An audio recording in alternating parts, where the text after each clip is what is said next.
વાર્તા પ્રસંગ 2 84 વૈષ્ણવના વાર્તાજી, એમાં વાર્તાજી ત્રીજા દામોદરદાસ સંભરવાલા કન્નોજ કે વાસી, એની અંદર આપણે વાર્તા પ્રસંગ 1 સુધીનું ચિંતન કરેલું.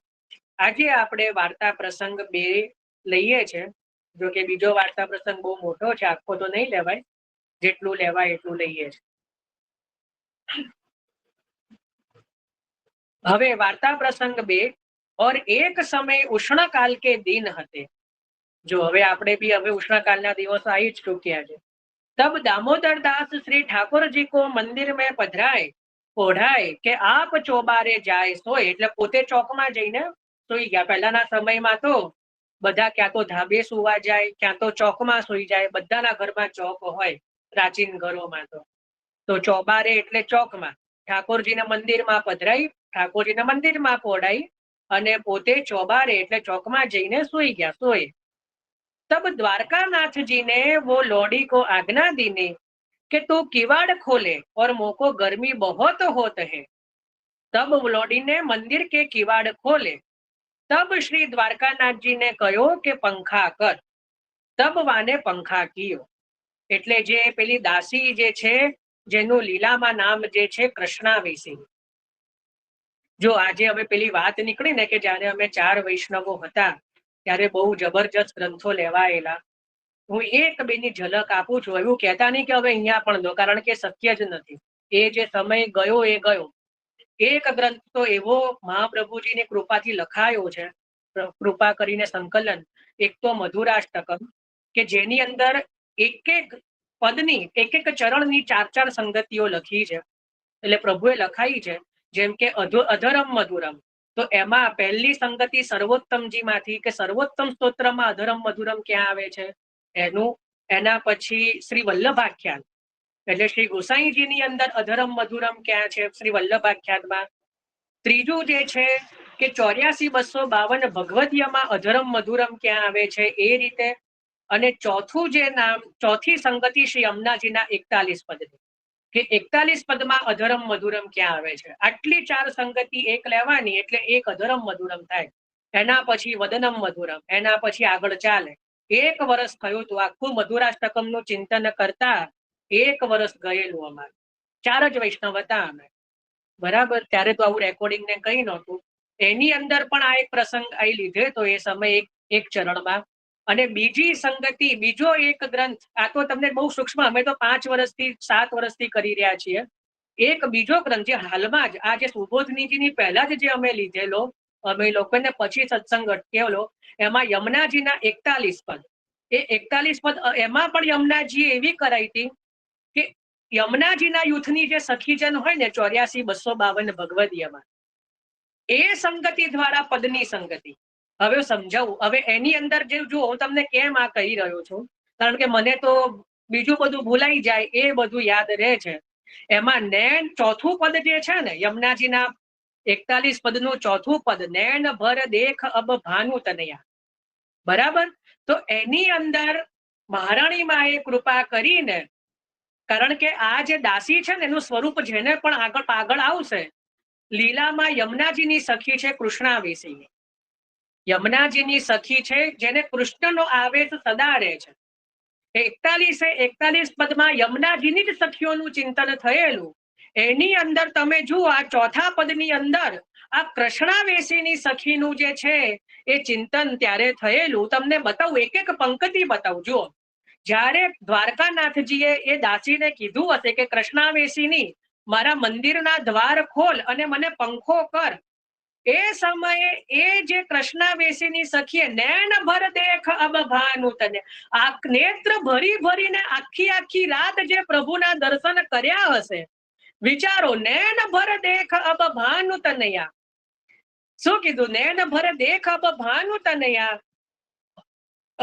એના પછી આગળ શું છે? જો પ્રભુ ભૂલવાડી દે. પીએસો કરે ભ્રમણ. હા યાદ આવી, કૃપા. કેલી પીએસો કરે ભવર તબ હી પડે. કેલી શું કરી? પંખો નાખવાની. પંખો નાખવાની કેલી થઈ અને ભવર શું થયા? નેત્રોમાંથી હર્ષાસુ વયા હશે, મનમાં કેવા તરંગો ઉઠ્યા હશે કે પ્રભુ મુજ દાસીઓ પર આવી કૃપા કરી રહ્યા છો. મારા કારણ કે પ્રભુ કોના છે? સંભરવાલાજીના. અને મને દાસી થઈને આપ આજ્ઞા કરી રહ્યા છો કે મને રાત્રિના સમય કોઈ પ્રભુ પાસે ન જઈ શકે. કેલી પિયસો કરે ભવરત બહી પરે, શ્રમ જલની ભરત આનંદ મનયા. આનંદના મનથી મનમાં જે આનંદ ઉદ્ભવ્યો છે એનાથી શ્રમ જલ એટલે જે રોમે રોમમાં રોમાંચ થઈ ઉઠ્યો. તો શ્રમ જલની ભરત આનંદ મનયા. તો કેવી તો ચલત ટેડી હોય. જયારે પ્રભુએ બોલાવી હશે કે કૃષ્ણાવેશીની યહાં આવો, તો કેવી ટેડી ચાલ ચાલીને, ટેડી એટલે મનમાં કેવા ઉમંગો લઈને પ્રભુની પાસે પધાર્યા હશે. કૃષ્ણાવેશી ચલત ટેડી હોય, લેત પિયકો હોય. દ્વારકાધીશનું મન મોહી લીધું. ત્યારે તો એ પ્રભુએ બોલાયા કે કૃષ્ણાવેશીની યહાં આવો. તો ચલત ટેડી હોય, લેત પિયકો મોય. પછી ચલત ટેડી હોય, લેત પિયકો મોહી. માનવીર ધનિન કી હોજુ ધનયા. રસિક પ્રીતમ રાસ કરત શ્રી યમુને પાસ, માનવ નિર્ધન કી હે જુ ધનયા. તો નહીં, ચલત ટેડી હોય, લેત પિયકો મોહી. ઇન બિના ઇન બિના રહત નહીં એક છીણા. ઇન બિના નહીં રહે. દ્વારકાધીશ પ્રભુ જેમના વગર રહી ના શક્યા. અને રસિક પ્રીતમ રાસ, રાસ એટલે કઈ થઈ પેલું ગોળ ઘુંગુ રાસ થોડું છે.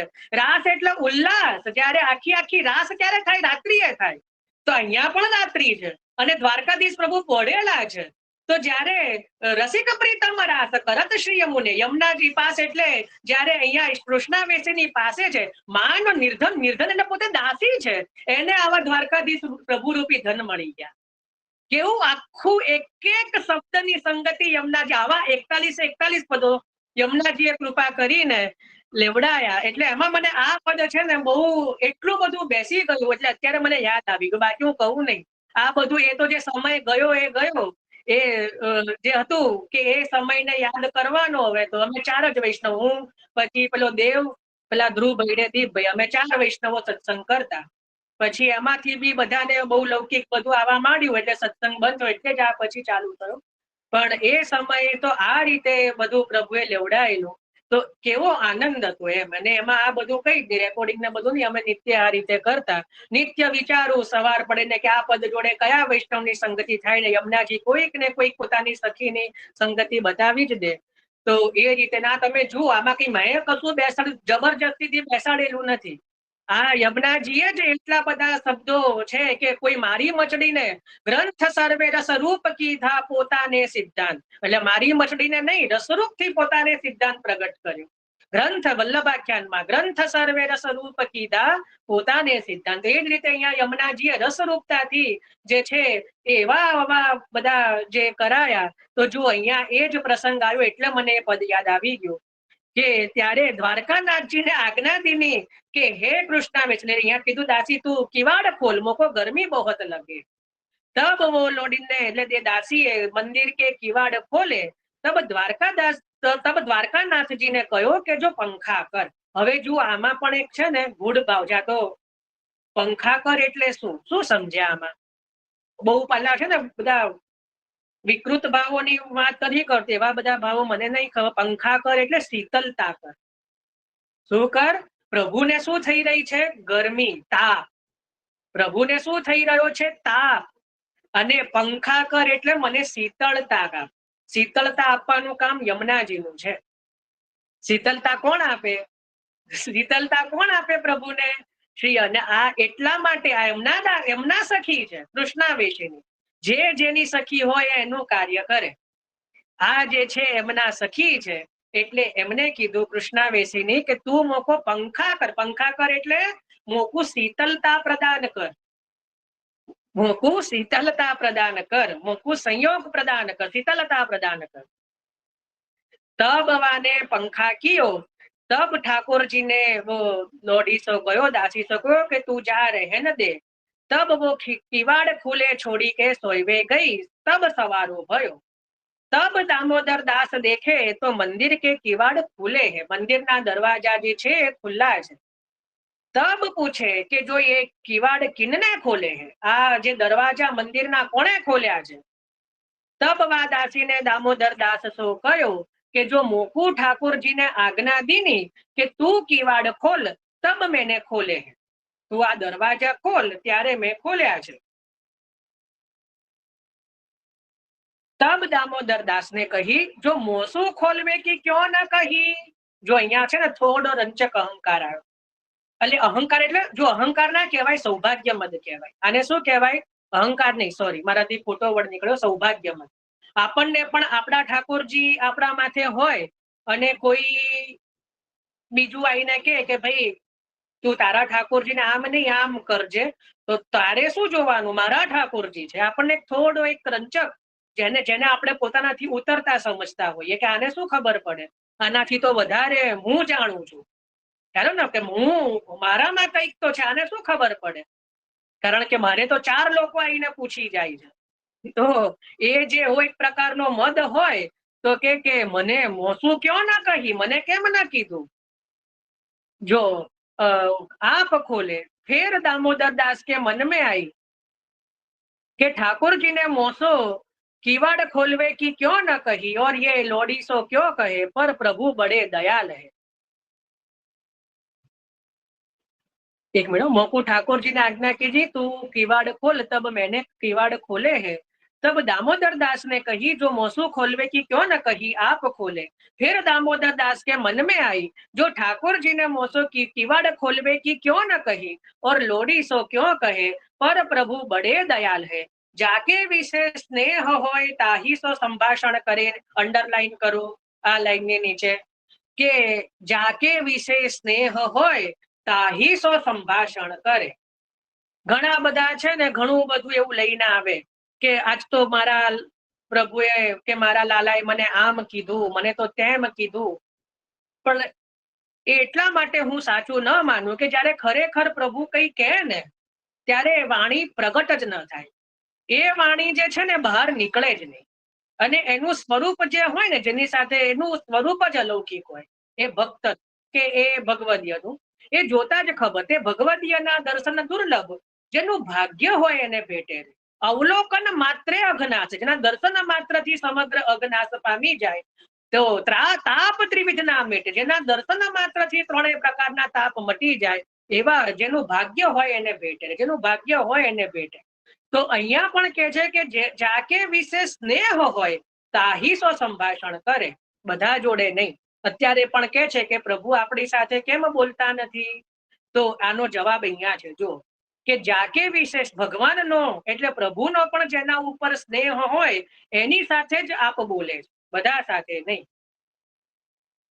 શ્રી આચાર્યજી કે અંગીકાર મેં સબ સમાન હૈ. એટલે મહાપ્રભુજીના અંગીકારમાં તો બધા સમાન છે, કોઈ દાસી ને કોઈ શેઠ નથી. અહીંયા દામોદર દાસ સંબરવાલા કે હું શેઠ છું, પેલા તો દાસી છે. પણ લીલાના સ્વરૂપે જોઈએ તો પેલા તો શ્રી યમુનાજીના સખી છે અને આ પણ સ્વામીજીના સખી છે, બંને સખી છે.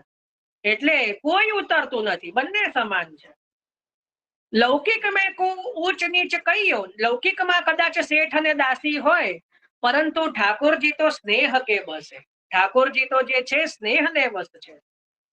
પાછે ઠાકોરજીને દામોદર દાસ સો કયો જો મેને ખુલાયે હે ઓર ઇનને ખોલે. ઠાકોરજીએ પક્ષ લીધો કોનો? પેલા દાસીજીનો, પેલા કૃષ્ણાવેશીજીનો પક્ષ લીધો પ્રભુએ કે મેં કીધું છે એટલે ખોલ્યા છે. કેવો આનંદ આવે જ્યારે ભગવાન આપણો પક્ષ લે, તો કેવો આનંદ આવે કે મેને ખુલાય તબ ઇનને ખોલે હે. તો આ શું થયું કે શ્રમ જલ ભરત આનંદ મનયા. આનંદ કેવો ઉમડ્યો હશે કે પ્રભુ મારો પક્ષ લઈ રહ્યા છે, પ્રભુ મુજ દાસીનો પક્ષ લઈ રહ્યા છે. પ્રભુ પક્ષ ન પણ લે તો પણ જે છે એનાથી કઈ ફરક ના પડત, પણ અહીંયા પ્રભુ સાક્ષાત પક્ષ લઈ રહ્યા છે. તો કેવો મનમાં આનંદ આવ્યો હશે. શ્રમ જલ ભરત આનંદ મનયા. કેવું તો આનંદના મનથી એ શ્રમજલ છલકાયું હશે, વિચાર તો કરો. तो ठाकुर जी तो स्नेह के बस है, तब ठाकुर जी ने दामोदर दास सो कहो जो मैंने खुलाए है और इनने खोले है. जो तू यासो क्यों खींचते, तू आना पर केम खींचाई रह्यो छे? तू तो ચોબારે જાય સોયો. ઠાકોરજી પેલો સેજ ઠપકો આપી રહ્યા છે કે જે તું તો ચોબારે જાય સોયો, તું તો ચોકમાં જઈને સુઈ ગયો, ઓર મોકો ભીતર સુવાયો, મને તો ભીતર ઊંઘાડ્યો, મને તો અંદર સુવડાયો.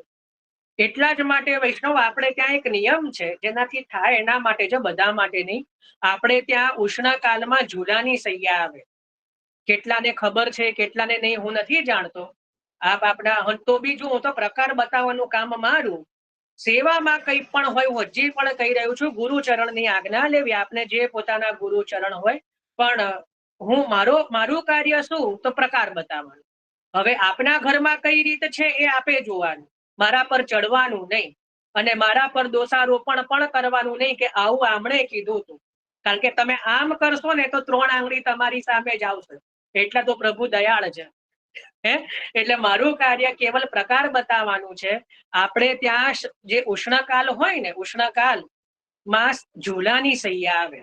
ઝૂલાની સૈયા એટલે ઠાકોરને એ આ પ્રસંગના કારણથી જ ચાલુ થઈ છે કે એ સમયે જે છે ઠાકોરજીનો સૈયા મંદિરમાં છે ને, ઉપર 2 નાકા કરાવીને રાખવાના અને એની અંદર હૂક રાખવાના. બરાબર. હવે આપણા ઠાકોરજીની પહેલાના સમયમાં તો પાટીની સૈયા આવતી, હવે તો બધી લાકડાની સૈયા આવે છે, પણ સાચો ક્રમ પાટીની સૈયાનો છે. તો પાટીની સૈયાના જે 4 પાયા હોય ને, એ પાયા ઉપર પણ પેલા હૂક લગાવડાવી દેવાના. બરાબર. જ્યારે શીતકાલ હોય ત્યારે હૂક નીકળી જાય, ઉષ્ણકાલ હોય એટલે પાછા ચારે બાજુ હૂક લાગી જાય, અને 4 સાંકળો જે છે ને એ તૈયાર કરાવી દેવાની માપની. ક્યાં તો સાંકળ કરાવો, ક્યાં તો મોતીથી તમે એ રીતે કરો કે જેનાથી પકડ મજબૂત રહે, પાછો એવું નહીં તૂટી જાય એવું કે ઠાકોરજી પોડ્યા હોય ને કઈ પ્રભુને શ્રમ થાય. ક્યાં તો પછી સાંકળ કરી દો, અને પછી એ સાંકળો ઉષ્ણકાલમાં લાગી જાય અને પ્રભુ જે છે એ ઝૂલતી સૈયામાં પડે. ઠાકોરજીને જયારે પોડાઈએ ને પછી ઠાકોરજીના સૈયાની નીચે થોડું ગુલાબ જળ છિડકવાનું. બરાબર. ભલે સવારની સેવા, પણ સહેજ ગુલાબ જળ છિડકી દેવાનું, સહેજ અત્તર કબલો કરી દેવાનું, અને થોડો સમય ઠાકોરજીને આમ પોડાળ્યા પછી ઝૂલાવાનું. બરાબર. આપણે તો પછી એના કોઈ કરી શકીએ, પણ સહેજ પ્રભુને ઝૂલાવાના. અને જુઓ, બીજી એક વાત કરવું હોય તો ઉષ્ણકાલમાં ઠાકોરજીના મંદિરના કિવાડ બંધ નહીં કરવાના, એની જગ્યાએ ખસના ટેરા લગાવી દેવાના.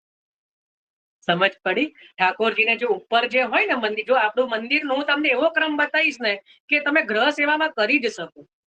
આપણે મંદિરના જે દરવાજા કોને કેવા છે મને નથી ખબર, જેને ઘણાને કેવું હોય કે આખા દરવાજા હોય કે જે ખુલે એટલે 2 ભાગ હોય, એવું નહીં. એટલે બને ત્યાં સુધી મને એવું પસંદ નથી.